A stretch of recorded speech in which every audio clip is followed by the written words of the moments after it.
আজকে তোমরা দেখছো, সারা পৃথিবী দেখছে একজন 33 বছর বয়সের যুবক। এই যুবক ইমানদার ছিল। আমার প্রিয় ভাই, আমার কলিজার টুকরা ভাই শহীদ শরীফ উসমান হাদি রাহমাতুল্লাহ আলাই, এই নওজোয়ান ইমানদার নওজোয়ান 5 ওয়াক্ত নামাজ সে পড়তো প্রতিদিন। খোদার কসম, ফজরের নামাজ সে জামাতে পড়তো। ফজরের জন্য বন্ধুদেরকে ডাকতো।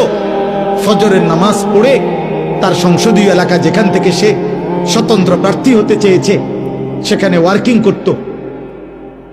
যেদিন গুলিবিদ্ধ হয়েছে সেদিন তো সে জুমার নামাজ পড়ে আল্লাহকে সেজদা দিয়ে মসজিদ থেকে বাইর হয়েছে। এর কিছুক্ষণের মধ্যেই সে গুলিবিদ্ধ হয়েছে।